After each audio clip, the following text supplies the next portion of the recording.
Hello everyone, this is Rahul Malhotra from SFDC Stop, and in this video we are going to learn how we can set up Visual Studio Code for Salesforce. Visual Studio Code is the latest IDE for Salesforce development, and it is really good to work with Salesforce if you are using VS Code. So let's begin. The first thing that we need to do is to download VS Code. So you just need to go to code.visualstudio.com and you can download VS Code from here for your own system. It's available for Mac, Windows, and Linux, right? Even if you Google just VS Code, you will have the first link as code.visualstudio.com, so you can go there and download VS Code. However, I will also be giving the links in the description of the video, so you can just go directly from there. The next thing that we need to do after installing VS Code is to install Salesforce CLI. So Salesforce CLI is a single command line interface for interacting with Salesforce, and we'll use this Salesforce CLI along with VS Code to perform operations in Salesforce. Let's say I'm working on an Apex class, I'm working on a Lightning component, or something like that. So I can directly interact with my Salesforce environment using VS Code by using the power of Salesforce CLI.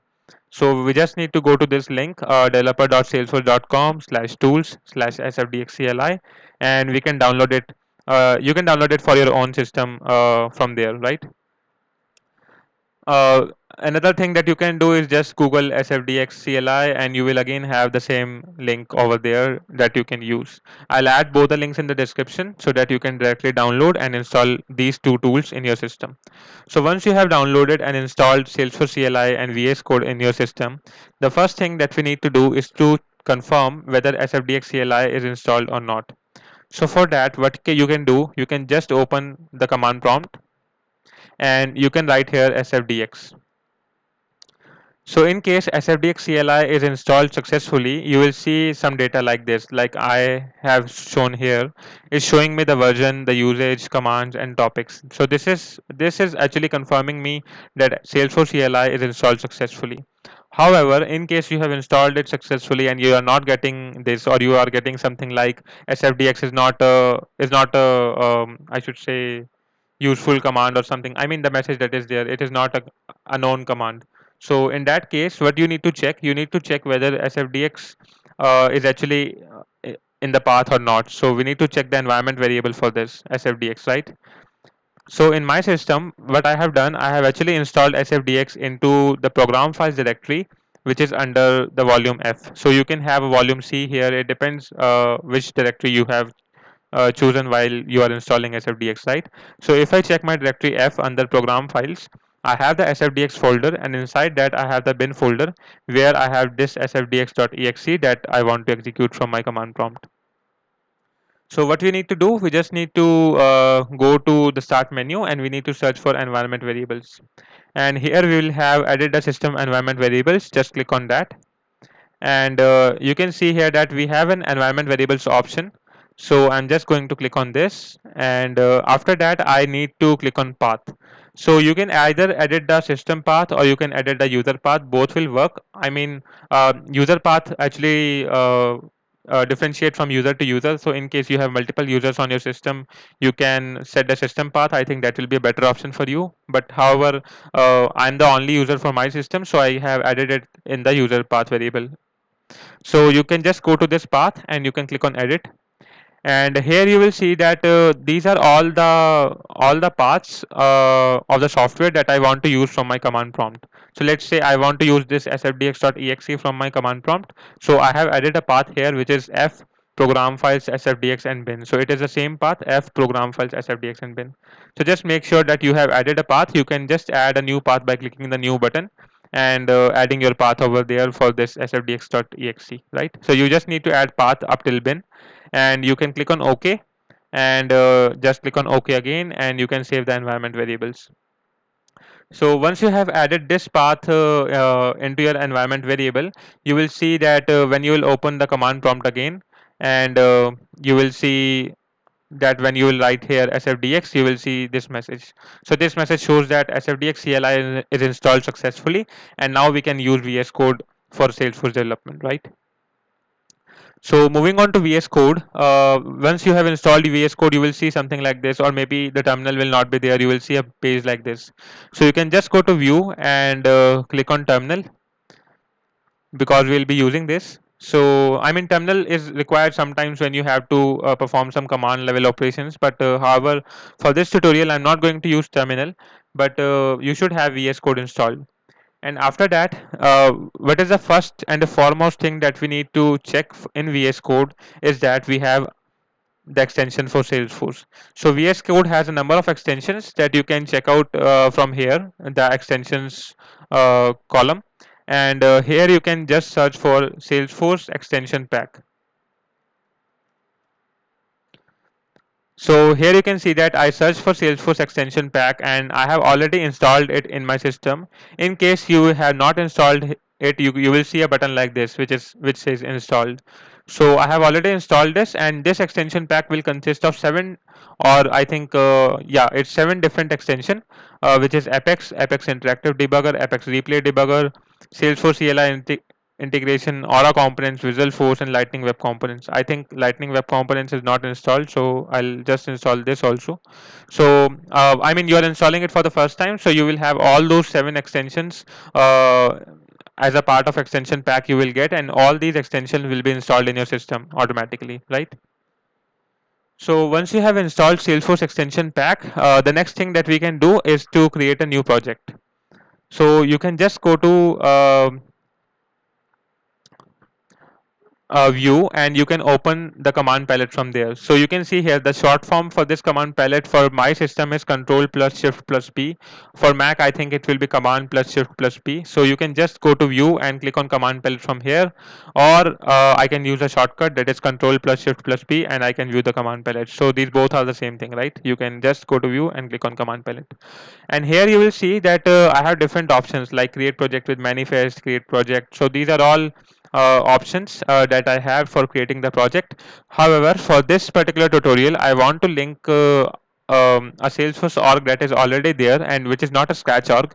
So I'm going to choose create project with manifest. So you can just type in like create project, and you will see a command like this which says sfdx colon create project with manifest. Just click on this or enter, press the enter key, and you will see that you will have an option. So I think my extensions were being activated right now.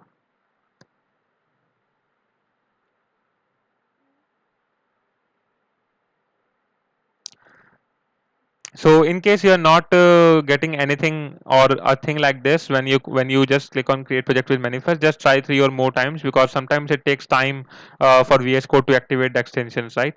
So now for me all the extensions are already activated, so I can just go to command palette and write create project with manifest, and I'll see these three options.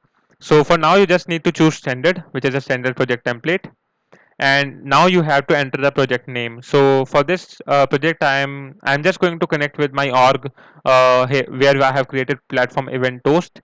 So let's say I am giving my project name as platform event toast project, right? So I'm just pressing enter, and here it will tell me that where should I create the project. So here you need to choose a parent directory. Like I have all my projects created under VS Code directory, so I'm just going to choose that directory and I'm going to click on create project. So now you will see that it is running a command to create the project and your project is being created. And if you want to see how it is creating a project, you can just open the terminal, or you can just open the output window from here. So here you will see the commands that it is currently executing. So a new project is actually created, and you will see a folder structure like this, like I have here right now. So you can see that I have the scripts, as I have the manifest file in which I have package.xml. I have force app folder that will consist of my lightning components, classes, and all that stuff, right? So what I'm going to do, I'm just going to open package.xml under my manifest folder, and now I'm going to authorize a Salesforce org, because I need to connect this project to my Salesforce org. So I'm going to open my command palette again, and I'm going to write here authorize an org. You can also see sometimes you can not see these kind of options because you may not have. I mean, sometimes it happens. Like I'm working on something and I just remove this arrow from the end, so I'm not able to see the commands because this thing is to search for file names. like I'm able to search for file names here. But if I have this greater than sign, then I can execute any of the command, right? So here you need to write authorize in org. However, if you open this just from the view option, you will have this arrow automatically there, this greater than sign, and you can write authorize in org. And now I'm going to authorize in org. Just click on, you can just click on this or press enter, and Salesforce is going to authorize an org for me. I think I need to execute it again because it was activating some of the extensions. So yeah, it is there. Yeah.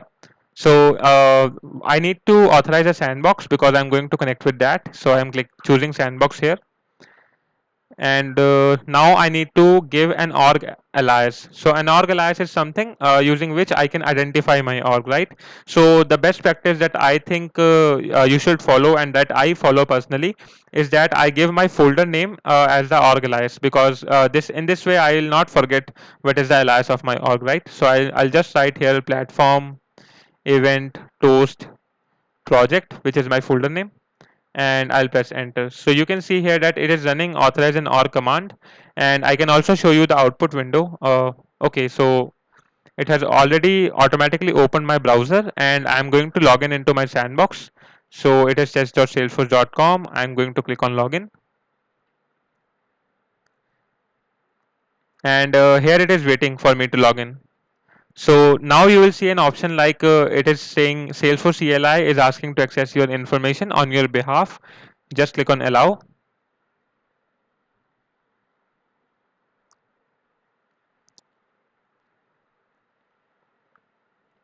and you will see that my org is already open successfully. And I can even show you something like let's say I have a lightning component in this org, which is platform event toast. So I can just search for lightning component, lightning components, and I can show you that I have some data in my org. I just want to show that I have some metadata. So a lightning component is there, which is named as platform event toast. Now we are going to pull this component into VS Code, because this is a LWC component, and we can already work on LWC when we are using VS Code, and we cannot work on it using developer console actually. So this org is I am logged in this org successfully, so it is authorized. So you can see here that it is showing me in VS Code that authorized and org successfully ran. So what is the next thing for me to do is that I need to pull the data, because I have my LWC folder over there, but it doesn't have my component. My component name is platform event toast. So I need to pull all the data from my org into my VS Code. So how can I do that? I can just right click on this package.xml, and I can choose this, which is retrieve source in manifest from org. So just click on this, and in the output window you can see all the commands that are already being executed. So currently it is executing this command, sfdx force source retrieve. So actually it is using sfdx to retrieve all the source. So retrieve source actually ran successfully, and it has retrieved this much metadata. As you can see here, it has retrieved platform event toast from my org. So I can show you this, that platform event toast component is there. And I can also fetch some custom object, because I know that I have actually created a platform event also. So I'll just add one more thing here, which says custom object, because I also want to fetch my object, custom object, and I'll again run retrieve source in manifest from org. So in case you are actually connecting with the org that is already there, you have to edit or modify your package.xml according to the things that you want to fetch. So now you can see here that it has fetched my platform event, which is toast event underscore underscore e, and it will come under my object directory. So here you can see it has the object, and it has all the fields that are related to my object, right? So this is the platform event toast that I was working on previously, and all the code I have there in my org, right? Or sorry, in my VS Code. So most of the people, what I have seen when they are working with VS Code, what they do, they actually make changes, and then they right click, and then they say, use this, which is sfdx deploy this source to org. So it will actually deploy to your org all the changes that you are currently doing here. But I want to show you one hack for this, or one very simple setting that you can do, and it will automatically deploy your source to org whenever you save a file, right? So for this, what you need to do, you just need to go to view and open the command palette, and here you need to search for user settings. And in the user settings, you can just search for deploy on save. And here you will see that you have a checkbox which says push or deploy on save, enabled or disabled. So you can just disable this or enable this accordingly. So by default, this will be disabled. As you can see here for my workspace, it is disabled, but you can just enable it from here. And once you have enabled it, you just don't need to do anything. Let's say I make any kind of change. Let's say I just made a small change, and you can see that my file is not saved now. And as I'll press save button, or let me show you, if I just go to file and I click on save, it will automatically deploy my changed code or updated code to my org. So I mean, this is the simplest thing that you can do. So whether you're working on your stuff, you just need to click on save, or you just need to save your file, and your code will be automatically deployed to your org. You don't need to right click again and again and deploy this source to org or do something like that. You just need to save your file, and your code will be automatically deployed. So this is one setting that I wanted to show you. And some of the very familiar commands will be, let's say you want to create an Apex class. So what you can do, you can just open command palette again. So I'm not going to open it from you again and again. I'll be just using shortcuts, and you can write like create Apex class. So you will see the options are there: create Apex class, create Apex trigger. Let's say you want to create a lightning component, you can do that. You want to create a lightning event, lightning web component. Let's say I want to create a new Apex class. I can just click on this. It will ask me for the file name. Let's say my file name is toast controller or something like that, and it will ask me where I want to create my Apex class. So just choose the default directory, and it will create an Apex class for you. So you can see here that in my classes folder, I'll have an Apex class which is named as toast controller. And even if I search in my org, let's search for Apex classes. Uh, till now I don't have any Apex class, so I think this will be the first class that I created. I'm just going to refresh it once.